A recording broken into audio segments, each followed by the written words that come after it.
प्रचंड मोठे शक्ती प्रदर्शन करत माढा लोकसभा मतदारसंघातून महायुतीतर्फे खासदार रणजितसिंह नाईक निंबाळकर यांचा सोलापूर येथे उमेदवारी अर्ज दाखल।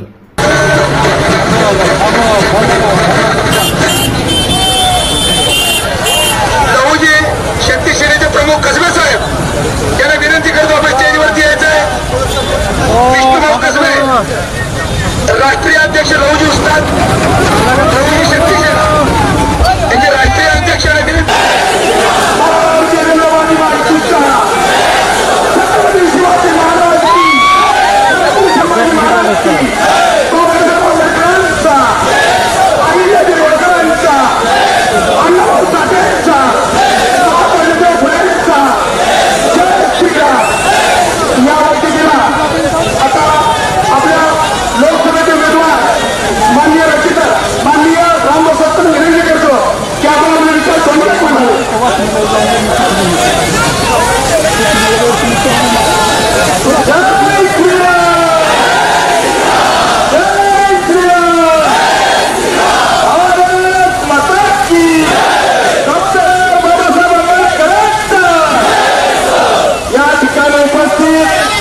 महाराष्ट्राचा विकास हो आदरणीय देवेंद्र फडणवीस आणि या ठिकाणी आपण जर पाहिलं छत्रपती संभाजी महाराज चौकापासून 7 रस्त्यापर्यंत माढा लोकसभा आणि सोलापूर लोकसभेच्या कार्यकर्त्यातून उपस्थित असणाऱ्या माझ्या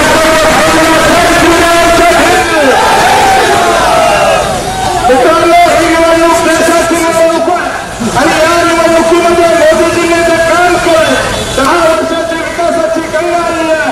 डॉक्टर बाबासाहेब आंबेडकरांच्या स्वप्नातील भारत निर्मितीसाठी छत्रपती शिवाजी महाराजांच्या हिंदवी स्वराज्याच्या या ठिकाणी हिंदवी स्वराज्य बनवण्यासाठी जी या भारतीय जनता पक्ष महायुतीची लढाई आहे त्यानिमित्त उपस्थित सर्वांना मी नतमस्तक होतो। मित्रांनो, या ठिकाणी ही निवडणूक या ठिकाणी हिंदूंना दहशतवादी म्हणणाऱ्याच्या विरोधातली ही निवडणूक आहे। मित्रांनो, ही निवडणूक 1952 आणि 1956 भारतरत्न डॉक्टर बाबासाहेब आंबेडकरांना पराभूत करणाऱ्या काँग्रेसच्या विरोधातली ही निवडणूक आहे। मित्रांनो,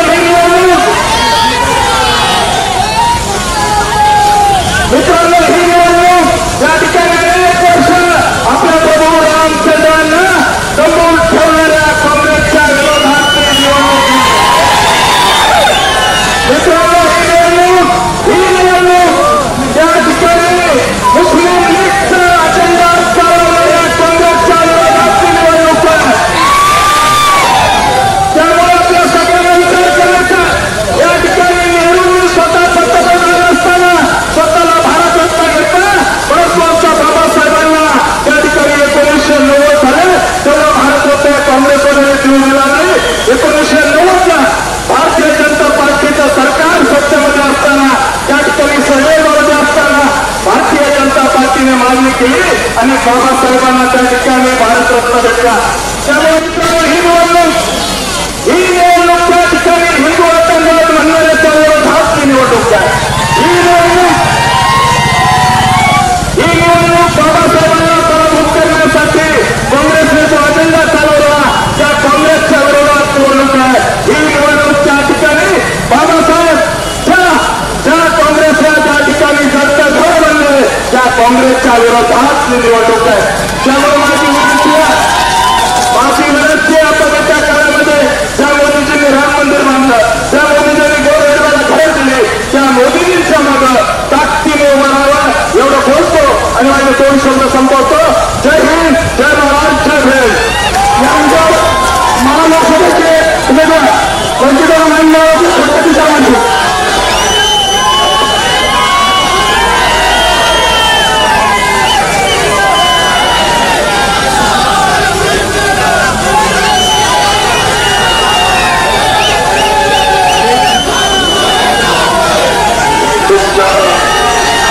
सर्वांच्या आशीर्वादात दुसऱ्या आमदार यशस्वीपणे आपण लोकसभेला आपल्या सर्वांना आशीर्वाद देण्याकरता उपस्थित असणाऱ्या महाराष्ट्र राज्याचे नेते आदरणीय देवेंद्रजी फडणवीस साहेब या ठिकाणी उपस्थित आहेत।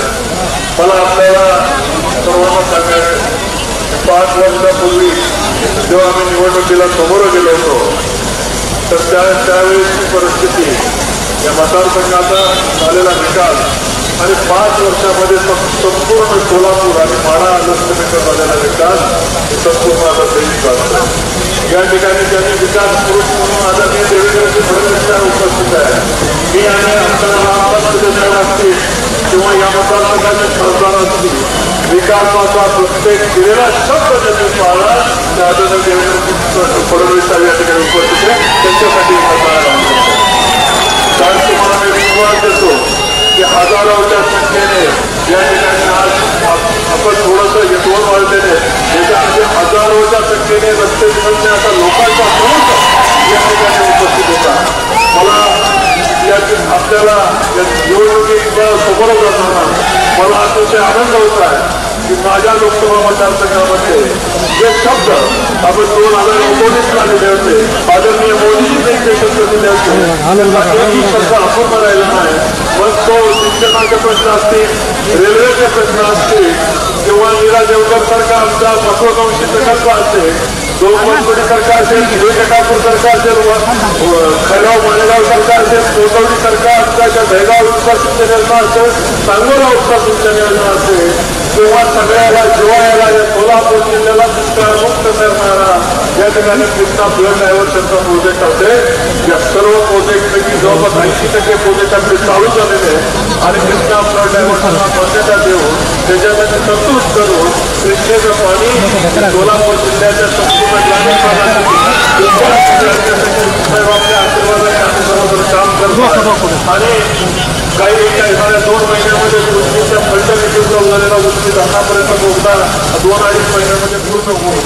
नीरा नदीच्या पाणीच्या ठिकाणी आपण गोष्टीमध्ये आणणार आहोत आणि येणाऱ्या 2 ते 3 वर्षामध्ये कृष्णा कोयना मेघगंगा कुंभी कातारी या पुराचं पाणी या मतदारसंघामध्ये आणून राहिलेलं पाणी दुष्काळ असलेल्या त्यांना मराठवाड्यामध्ये आपल्याला देण्याची योजना आपल्या मार्गदर्शनाखाली आपल्या आशीर्वादाने आता पूर्ण होत आहे।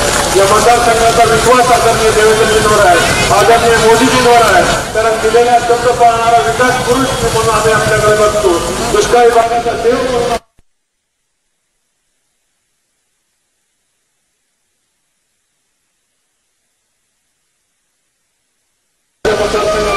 चांगलं झालं आहे आणि या मतदारसंघाचं अपूर्ण कामं करतात आणि या मतदारसंघाला विकास आणण्याकरता या मतदारसंघामध्ये सर्व आमदारांची साथ करणार आहे। मला खात्री आहे की ते या सोलापूरची निवडणूक मोठ्या ताकदीने जिंकतो या माझ्याबरोबर ते पुन्हा लोकसभेमध्ये मोठ्या मताधिक्याने निवडून येतील याची मला खात्री आहे। त्यामुळे देश राष्ट्रामध्ये देश रामाची वाट पाहत होता आणि सोलापूर या रामाची वाट पाहत होता। भारतीय जनता पार्टीने देशाला दिलेले सोलापूरला दिले मी खात्रीने या ठिकाणी सांगतो सोलापूर जिल्ह्याचा मानवा घेतला कामापा घेतला या ठिकाणी मोठ्या प्रमाणामध्ये मोदीजींनी सर्वसामान्य माणसाला केंद्र मानव जनजीवन योजना असो श्रावणबाळ योजना असो सुद्धा आयुष्यमान योजना असो 88 कोटी लोकांना देणारी देशात योजना असो किंवा झोपडपट्टी पुनर्वसन असतो ज्या ठिकाणी 30,000 घरे आपल्या ठिकाणी लोकार्पण झालेलं आहे शौचालयाच्या योजना असतो हजारो योजना कोविडच्या महामारीमधून 150 कोटी लोकांना या ठिकाणी वाचलंय। मी एक सांगतो मोदीजींवर त्यांना बोलण्याचा अधिकार आहे आज कोण बोलू शकते की त्यांनी मोदीजी त्याचा लाभ घेतला नाही। मी खात्रीने सांगतो का या सोलापूर जिल्हा आणि माढा लोकसभा मतदारसंघामधला आता मी कालच सांगितलं एक माणूस दाखवा की त्यांनी मोदीजींचा विकासाचा लाभ घेतला नाही आणि त्या माणूसच फक्त मोदीजींवर भाजपवर बोलू शकतो ज्या माणसाने मोदीजींनी केलेल्या हायवेवर चालला नाही त्या माणसाने जलजीवन योजनेचा लाभ घेतला नाही ज्या माणसाने कोविडचं इंजेक्शन घेतलं नाही ज्या माणसाने कुठल्याही योजनेचा लाभ घेतला नाही विमान अतिशय चांगले हायवे विमानतळ रेल्वेचा लाभ घेतला नाही आणि या पाचवी झालेली क्षेत्रात कुठलाही लाभ घेतला नाही, तोच माणूस भारतीय जनता पार्टीवर टीका करू शकतो, मोदीजींच्या विकासावर टीका करू शकतो. अशा माणसाने फक्त पुढे येऊन भारतीय जनता पार्टीवर टीका करण्याचा अधिकार आहे. ज्यांनी कधी निर्माण केलेला हजारो लाखो कोटीच्या हायवेवरून कधी प्रवास केला नाही. एकही माणूस या जिल्ह्यामध्ये सुरू सापडणार नाही की त्याने केंद्र सरकारने राज्य सरकारने त्याला लाभ दिला नाही. असा माणूस थोडा म्हणून कालच आम्ही पटकन भाजपच्या वतीने त्यांनी आव्हान केले. 1 कोटी रुपयाचं बक्षीस त्या ठिकाणी जाहीर केलंय की मोदीजींच्या आणि देवेंद्रजींच्या योजनेचा त्यांनी लाभ घेतला नाही असा माणूस शोधून सापडा त्याला भारतीय जनता पार्टी 1 कोटी रुपयाचं बक्षीस देईल अशा प्रकारचा संकल्प आपण केला. आणि म्हणून मला खात्री आहे या मतदारसंघात दोन्ही मतदारसंघामधल्या हजारो लोकांना त्याचा लाभ मिळालेला आहे. आज आम्ही मोदीजींचा परिवार म्हणून या ठिकाणी काम करतोय. काही लोक स्वतःचा परिवार मोठा करण्याकरता काम करतायत आणि स्वतःच्या परिवाराला बळ देण्याचे काम करतायत. ऑलरेडी लाभार्थी असताना ऑलरेडी त्यांच्या घरामध्ये वेगवेगळ्या विधान परिषद असो किंवा ठिकाणच्या त्यांना लाभ दिलेला असताना किंवा कारखान्यांना मदत केलेली असताना सुद्धा एक त्यांचं पोट भरत नाहीये आणि आम्ही मोदीजींचा परिवार फील केला तिकीट आम्ही काम करायला तयार होतो. पण अशी माणसं स्वतःच्या कुटुंबासाठी काम करणारे, एका रात्रीत सर्व चालणारे, काल रात्रीपर्यंत आपल्याबरोबर असणारी माणसं आज चुकीच्या पक्षाचा विचार करून आपल्या समोर येणार आहे. ज्या लोकांना पूर्णपणे जनता नाकारल्याशिवाय राहणार नाही, ही लोक कृतज्ञ आहेत का नाही? हातवरती करून सांगा, या सरकार आहेत का नाही? या सरकारला माफी द्यायची का? यांचं डिपॉझिट जप्त करायचं का? 100% तुमच्या जीवावर खंडार म्हणून बघायचं का? निवडणूक साहेब तुम्हाला आश्वासन देतो, या लोकांचं डिपॉझिट सोलापूर जिल्ह्याची जनता दोन्ही ठिकाणी जप्त केल्याशिवाय राहणार नाही. आणि या ठिकाणी आपल्याला एवढीच विनंती करणार आहे, येणाऱ्या भविष्य काळात आपल्याकडे वाढ बघता येतात.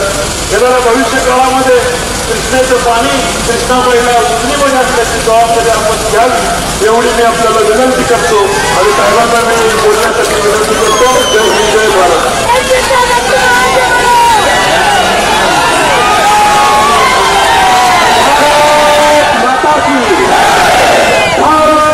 माता की छत्रपती शिवाजी महाराज की, धर्मवीर छत्रपती संभाजी महाराज की, भारतरत्न डॉक्टर बाबासाहेब आंबेडकरांचा. या ठिकाणी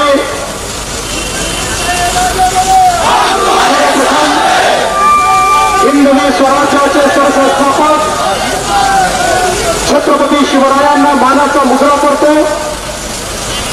भारतीय राज्यघटनेचे शिल्पकार भारतरत्न डॉक्टर बाबासाहेब आंबेडकर यांना मानवंदना अर्पित करतो.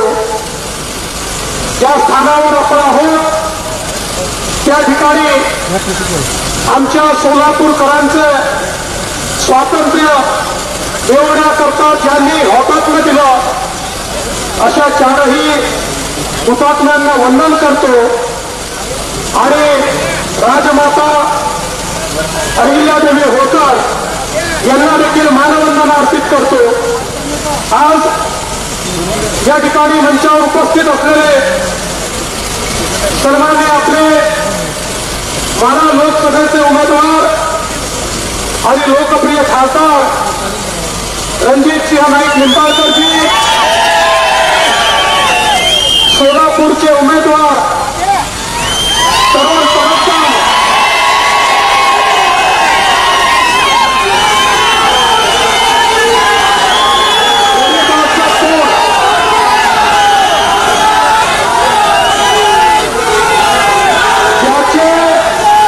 ज्याचे वडील आमदार खासदार नव्हते, मंत्री नव्हते,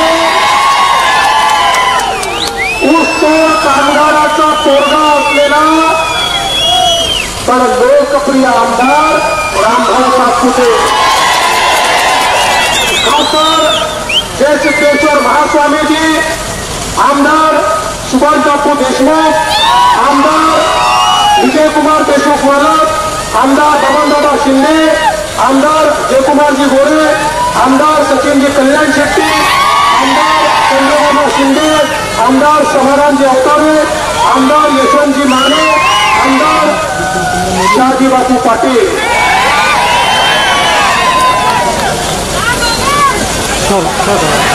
काय डोंगर या ठिकाणी उपस्थित मान्य राजन पाटील मालक, कशल परिचारक मालक, दीपकाबा साळुंके, रश्मीताई बागल, विक्रमजी देशमुख, नरेंद्रजी काळे, राजीव पवार, चेतन केदार, किशोर देशपांडे, धर्मंजे विष्णुभाऊ कप्पे, खरं तर मंचावर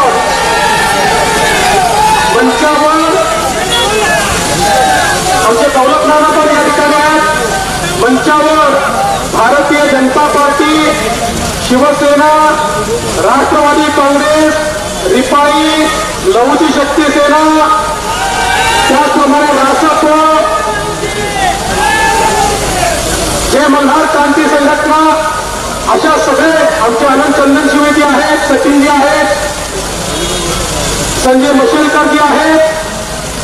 काहींची नावं सुचली असतील तर त्यांनी मला माफ करावं. ही माझी चूक नाही आहे, माझ्या पीएची चूक आहे. त्यांनी अर्धेच नावं ठेवले. आता ढोबळे सर या ठिकाणी आहेत, आपले माजी मंत्री. त्यामुळे कोणाचे नावं सुचले असतील तर त्यांची या ठिकाणी क्षमा मागतो. आणि आज या मंचावर उपस्थित असलेले सर्व मान्यवर आणि एवढ्या मोठ्या संख्येने या ठिकाणी उपस्थित असलेल्या माझ्या सर्व भगिनी आणि बंधूंनो, फार उन्हामध्ये मला लांब भाषण याकरता द्यायचं नाहीये. आपली संस्कृती नाही, कार्यकर्ते उन्हात आणि नेते सावलीत ही आपली संस्कृती नाही. पण आपल्याला उंचावर उभं राहून भाषण द्यायचं असल्यामुळे आम्ही थोडं सावलीत आहोत. पण काही हरकत नाही. अरे महायुतीचे कार्यकर्ते आहेत, हे उन्हाची पर्वा करणारे कार्यकर्ते आहेत. बंधू भगिनींनो, ही निवडणूक काही लोकांना वाटतं की निवडणूक ही निंबाळकर विरुद्ध मोहिते आहे, काहींना वाटतं की राम सातपुते विरुद्ध शिंदे आहे. ही निवडणूक ही यांची नाही. ही निवडणूक केवळ माननीय नरेंद्र मोदीजी विरुद्ध राहुल गांधी अशा प्रकारची निवडणूक आहे. ही ग्रामपंचायत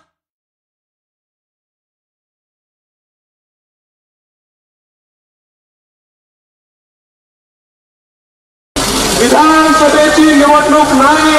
ही निवडणूक भारताचा नेता निवडण्याची निवडणूक आहे. देशाचा प्रधानमंत्री निवडण्याची निवडणूक आहे.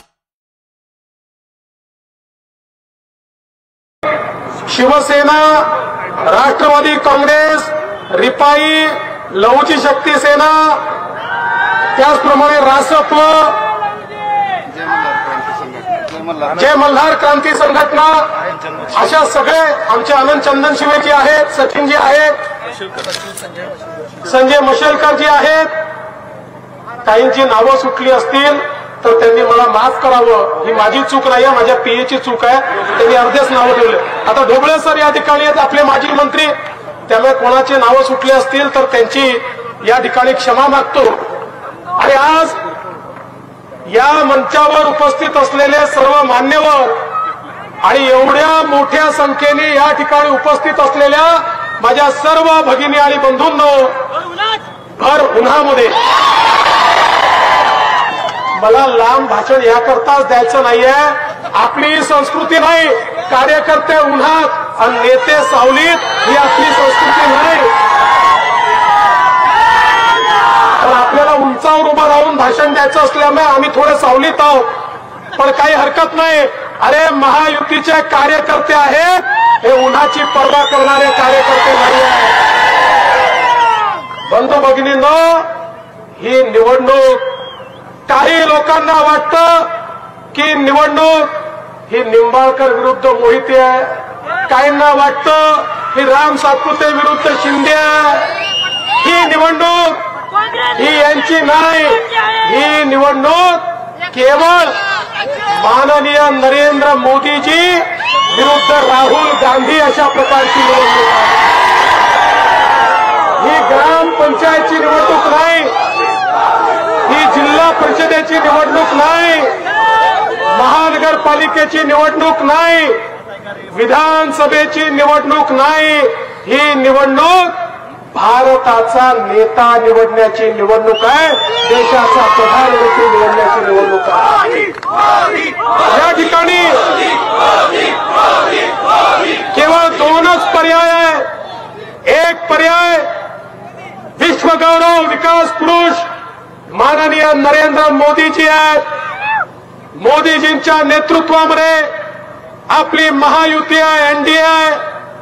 आणि दुसरा पर्याय हा राहुल गांधी आहेत, ज्यांच्या अंतर्गत 26 पक्ष या ठिकाणी आहेत. बंधू भगिनींनो, मोदीजी आपल्या विकासाच्या गाडीचं इंजिन आहे, पॉवरफुल इंजिन आहे, पॉवरफुल. आणि याच्यामध्ये एनडीएचे डबे लागले आहेत. आमचे एकनाथराव शिंदेजींची शिवसेना आहे, या ठिकाणी आमच्या अजित पवारांची राष्ट्रवादी आहे, आमच्या आठवले साहेबांची रिपाई आहे आणि सगळे आपले महायुतीचे घटक हे या ठिकाणी डब्यांच्या रूपानं आहेत. आणि आपली गाडी कशी आहे? आपल्या गाडीमध्ये दीन दलित गोर गरीब आदिवासी शेतकरी शेतमजूर महिला अल्पसंख्याक ओबीसी प्रत्येकाला बसण्याची जागा आहे. दुसरीकडे गाडी कशी आहे? राहुल गांधींची गाडी. त्या गाडीमध्ये राहुल गांधी म्हणतात मी इंजिन आहे, शरद पवार म्हणतात मी इंजिन आहे, उद्धव ठाकरे म्हणतात मी इंजिन आहे, लालू प्रसाद म्हणतात मी इंजिन आहे, त्या ठिकाणी ममता बॅनर्जी म्हणते मी इंजिन आहे, स्टॅलिन म्हणतो मी इंजिन आहे. तिथे डब्बे नाही, सगळे स्वतःला इंजिनच म्हणतात. आता मला सांगा, इंजिन मध्ये बसायला सामान्य माणसाला जागा असते का? इंजिन मध्ये फक्त ड्रायव्हर बसतो. आणि यांच्या बाबतीत केवळ ड्रायव्हर नाही तर यांचा परिवार त्या ठिकाणी बसतो. आता शिंदे साहेबाला इंजिन दिलं तर ते तुम्हाला थोडी बसवणार आहे, ते प्रणितीताईलाच बसवणार आहे. त्यामुळे यांचं इंजिन असं आहे की ज्या इंजिन मध्ये बसायला जागा देखील नाहीये. आणि म्हणून बंधू भगिनींनो, ही साधी निवडणूक नाही. हे जे उमेदवार तुम्हाला दिसत आहेत दोन्ही सक्षम उमेदवार आहेत, पण या दोन्ही उमेदवारांच्या कमळाचं बटन दाबलं की वोट कोणाला मिळतं, कोणाला मिळतं, कोणाला मिळतं. आणि प्रणितीताईचं किंवा मोहितेंचं कुठलं ते काय त्यांचे पिपाळी नाही तुतारी, त्याचं मला सांगा, त्यांचं बटन दाबलं तर वोट कोणाला मिळतं, कोणाला, कोणाला? राहुल गांधी. ते त्यांचं घरचं नाव आहे बघा, ते राहुल गांधी.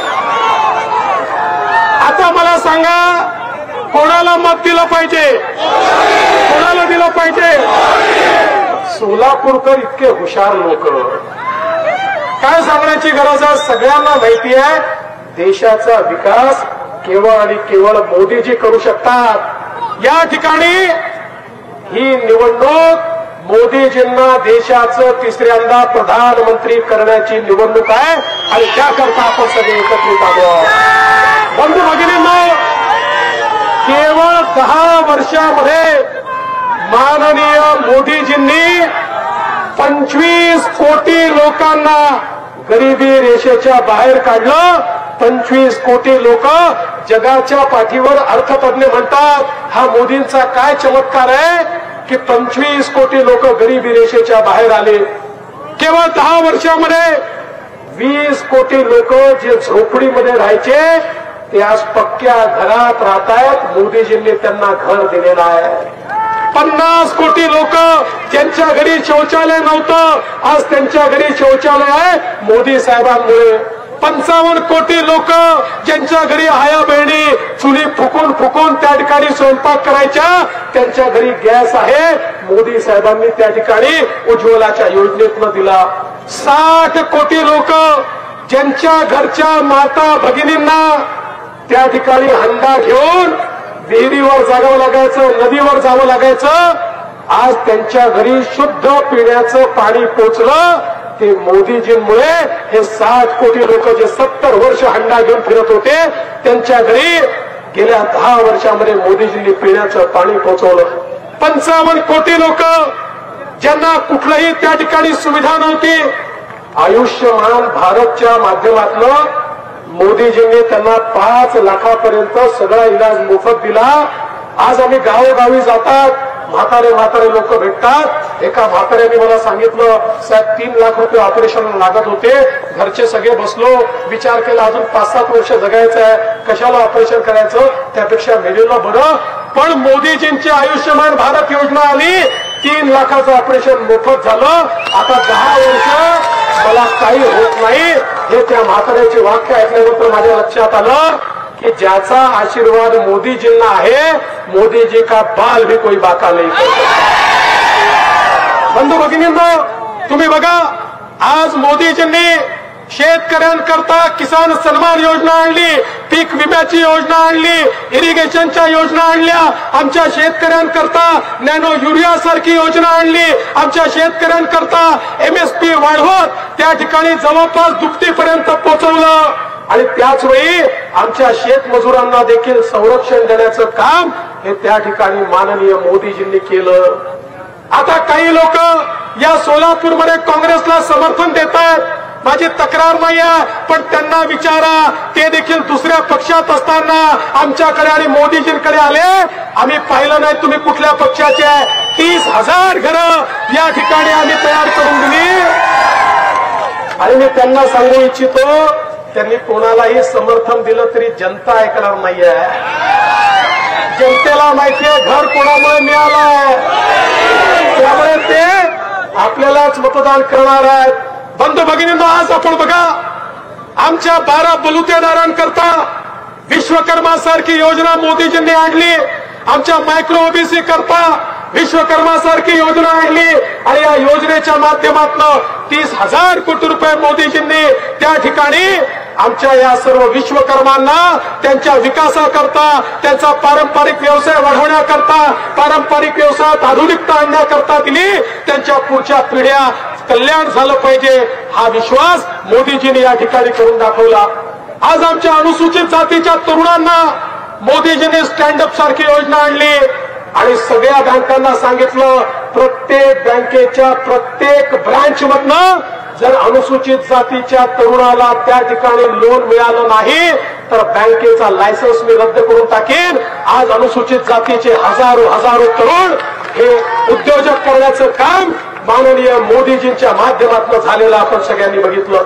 आदिवासी समाजाकरता 24,000 कोटी रुपयाची योजना मोदीजींनी आणली. माझ्या माता भगिनींकरता 80 लाख बचत गट तयार करून 8 लाख कोटी रुपये मोदीजींनी त्या ठिकाणी दिले. आमच्या तरुणांकरता मुद्रा सारखी योजना आणली. 10 लाखाचं लोन बिना तारण, बिना गॅरेंटरचं. पूर्वी बँकेत गेलं तर विचारायचे घर तारण ठेवता का, विचारायचे तुमचा कोणी नातेवाईक हा सरकारी अधिकारी असेल तर त्याची गॅरंटी आणा तर त्या ठिकाणी लोन मिळेल. मोदीजींनी 10 लाखाचं लोन बिनव्याजी, बिन तारण 50 कोटीपेक्षा जास्त लोकांना दिलं. आणि मला सांगताना आनंद वाटतो. तुम्हाला मिळालं, यांना लाभ मिळाला. येस, बिगर गॅरंटर बघा. आणि मला सांगताना आनंद वाटतो. याच्यामध्ये माता भगिनींनो, याच्यामध्ये 30 कोटी महिला आहेत. 30 कोटी महिला. कारण मोदीजी म्हणतात पुरुष पायावर उभा राहिला तर केवळ पुरुष पायावर उभा राहतो, पण महिला पायावर उभी राहिली तर संपूर्ण परिवार पायावर उभा राहतो. आणि त्यामुळे 30 कोटी महिलांना त्या ठिकाणी लोन दिलं. आणि आता तर मोदीजींनी सांगितलं पुढच्या काळामध्ये आता 10 लाख नाही, 20 लाखापर्यंतचं लोन हे कुठलंही तारण नाही, कुठलंही गॅरेंटर नाही, अशा प्रकारे आमच्या तरुणाईला दिलं जाणार आहे. आणि बंधू भगिनींनो, हे सगळं करताना 80 कोटी लोकांना 2020 सालापासून मोदीजींनी मोफत रेशन दिलं. आणि 2029 सालापर्यंत 80 कोटी लोकांना मोफत रेशन देण्याचा निर्णय मोदीजींनी घेतलाय. आता प्रधानमंत्री सूर्यघर योजना मोदीजींनी आणली. 1 कोटी लोकांचं रजिस्ट्रेशन ऑलरेडी झालंय. त्यांच्या घरावर सोलर लावण्यात येणार आहेत आणि त्यांना 300 युनिट पर्यंतची वीज मोफत देण्यात येणार आहे. एक पैसा त्यांना लागणार नाही. हे मोदीजींनी या ठिकाणी केलेलं आहे. आज 2013 साली ज्यावेळेस काँग्रेसचं सरकार होतं, IMFने एक अहवाल दिला आणि सांगितलं जगातले 5 देश असे आहेत ज्यांची अर्थव्यवस्था कोलमडते आहे, ज्यांची अर्थव्यवस्था संपते आहे, जे दिवाळखोरीकडे चालले आहे. आणि त्या 5 देशात त्यांनी भारताचं नाव दिलं होतं की पुढच्या 1 वर्षात भारत कोलमडेल. पण तेव्हा IMFला माहित नव्हतं की या भारतामध्ये नरेंद्र मोदी नावाचा वाघ देशाचा प्रधानमंत्री होणार आहे. अरे 10 वर्षामध्ये मोदीजींनी या ठिकाणी अशी परिस्थिती आणली की 10 वर्षामध्ये जगातली सगळ्यात वेगानं विकसित होणारी अर्थव्यवस्था ही भारताची अर्थव्यवस्था झाली. आणि आता आपण जगात 5व्या क्रमांकावर आलो. पुढची टर्म मोदीजींना दिली की भारत जगातली 3ऱ्या क्रमांकाची सगळ्यात मोठी अर्थव्यवस्था होणार आहे. मला एक जण भेटला, तो म्हणाला भाऊ मला आनंद आहे भारत 3री अर्थव्यवस्था होणार आहे, पण अर्थव्यवस्था मोठी झाली तर मला काय फायदा. पण तू चांगला प्रश्न विचारला. अर्थव्यवस्था मोठी होते म्हणजे काय होतं. अर्थव्यवस्था मोठी होते म्हणजे संधी तयार होतात. अर्थव्यवस्था मोठी होते म्हणजे रोजगार निर्माण होतो.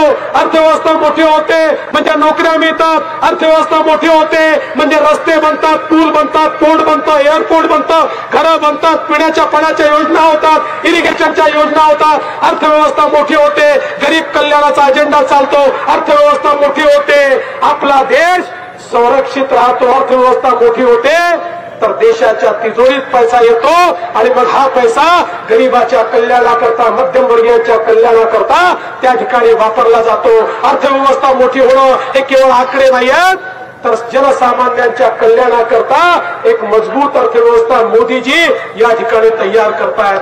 आणि म्हणून मी तुम्हाला सांगायला आलोय, तुम्ही बघितलं असेल ज्या प्रकारे या देशामध्ये रस्त्यांचं काम झालं आमच्या गडकरी साहेबांच्या नेतृत्वात. आज सोलापूर जिल्ह्यात कुठेही जा तुम्हाला राष्ट्रीय महामार्गाचं काम मिळतं. सोलापूरहून पंढरपूरला जा, कधी निघालो कधी पोहोचलो समजत नाही. सोलापूरहून कुठेही तुम्ही जा, आज आपला पालखी मार्ग असेल. हे सगळी कामं का होऊ शकली. कारण 2013-14 मध्ये काँग्रेसच्या काळात इन्फ्रास्ट्रक्चरवर वर्षाला 1 लाख कोटी खर्च व्हायचे. मोदीजींनी वर्षाला 13 लाख कोटी रुपये खर्च वाढवला. आता मला सांगा हा पैसा आला कुठून. हा काय झाडाला लागला नाही. मोदीजींनी भ्रष्टाचार संपवला, भ्रष्टाचाऱ्यांना जेरबंद केलं आणि जनतेचा पैसा जनतेपर्यंत पोहोचवला. आज तुम्ही सांगा या सोलापूर जिल्ह्याच्या आणि सातारा जिल्ह्याच्या दुष्काळी भागामध्ये इतके वर्ष पाण्याचं राजकारण झालं तर पाणी पोचलं नाही. 40 वर्ष ज्यांनी जिल्ह्याचं नेतृत्व केलं त्यांना एकदा सवाल तर विचारा. हे सगळे जे मोठे नेते आहेत, मोठे आहेत, त्यांना माझा प्रणाम आहे. पण हे मोठे नेते जे एकत्रित येतात यांना विचारा ना, 40 वर्ष या दुष्काळी भागात पाणी का पोचू शकलं नाही. दुष्काळी भागात पाणी पोचण्याकरता मोदीजी आणि महायुती का यावी लागली. हा प्रश्न या ठिकाणी एकदा विचारा. बंधू भगिनींनो, हे जे आमदार या ठिकाणी तुम्हाला दिसत आहेत, या आमदारांनी मेहनत करून हे पाणी या ठिकाणी पोचवलं. आम्ही सगळे त्यांच्या पाठीशी होतोय. पाणी पोचलं. आणि रणजित दादा काळजी करू नका, स्वप्न दाखवली असतील त्यांनी, स्वप्न पूर्ण करतो आम्ही. मला आनंद आहे, मला या गोष्टीचा आनंद आहे. आमचे गणपतराव देशमुखांसारखे ज्येष्ठ नेते ज्यांचा मी सर्वाधिक आदर करतो, आमच्या गणपतरावांनी वर्षानुवर्ष संघर्ष केला पाण्याकरता. पण तो संघर्ष काँग्रेसच्या काळात पूर्ण होऊ शकला नाही.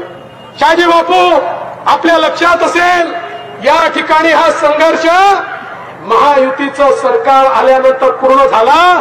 आणि गणपतरावांसारखा मोठा माणूस त्यांनी देखील भाषणामध्ये म्हटलं, इतक्या वर्षाचा माझा संघर्ष हा फडणवीसांच्या नेतृत्वात महायुतीच्या सरकारने पूर्ण केला. त्यामुळे बंधू भगिनींनो, आम्ही भाषणांवर पोट भरणारे लोक नाही आहोत. सर्वसामान्यांचं काम करून या ठिकाणी त्यांची मनं जिंकणारे लोक आहोत आणि मी तुम्हाला विश्वास देतो हे जे दोन नेते आपल्या समोर आहेत, दोन उमेदवार आपल्या समोर आहेत, आमच्या रणजितसिंग नाईक निंबाळकरांनी सातत्याने कामांचा पाठपुरावा केला. पाणी असेल, रेल्वे असेल, रस्ते असतील, मोठ्या प्रमाणात जी कामं कुठे अडली होती मी सांगणार नाही, तुम्हाला माहिती आहे कुठे अडली होती, तुम्हाला माहिती आहे बाजूला कुठे अडली होती, पण त्यांच्या तावडीतनं ती सगळी कामं सोडवली आणि तुमच्यापर्यंत पोहोचवली. आणि आता या ठिकाणी आमचे रामभाऊ सातपुते, रामभाऊ हा लढणारा आहे, रडणारा नाही आहे, हा लढणारा आहे. आणि रामभाऊचं नेतृत्व हे गरिबीतनं तयार झालंय, हे नेतृत्व संघर्षातनं तयार झालंय. सोन्याचा चमचा घेऊन पैदा झालेला रामभाऊ गरिबाच्या घरी पैदा होऊन जनसामान्यांची सेवा करण्याकरता रामभाऊ मैदानात उतरलाय. आज काही लोक त्याचा अपमान करण्याचा प्रयत्न करतात. त्यांना मी सांगू इच्छितो, अरे तुमच्याकडे पैसा असेल, सत्ता असेल, अमाप संपत्ती तुमच्याकडे असेल, रामभाऊने पैसा नाही कमवला पण रामभाऊने लोकांचं प्रेम कमवलंय. आणि निवडणुकीत पैसा नाही, जनतेचं प्रेम या ठिकाणी कामी येतं. आणि म्हणून मला विश्वास आहे आज जे नेते सगळे या मंचावर आहे, या नेत्यांनी पूर्ण ताकद लावली तर या दोन्ही जागा प्रचंड मताने निवडून येणार आहेत. पण खऱ्या अर्थानं तुमचा आशीर्वाद हवाय, तुमचा आशीर्वाद हवाय. मी तुम्हाला पुन्हा विनंती करतो, तुम्हाला देशाचा प्रधानमंत्री कोण हवाय, कोण हवाय, कोण हवाय, कोण हवाय, कोण हवाय. मग तुम्ही मतदानाला जेव्हा जाल, कमळाचं बटन दाबा. कमळाचं बटन दाबलं की वोट मोदीजींना आणि शॉट तिकडे लागणार आहे. त्यामुळे मोदीजींना मत देण्याकरता आपण सर्वांनी या ठिकाणी सज्ज व्हावं एवढीच विनंती करतो आणि माझं बोलणं संपवतो. धन्यवाद. जय श्रीराम, जय श्रीराम, जय श्रीराम, जय हिंद, जय भीम, जय भारत, जय महाराष्ट्र.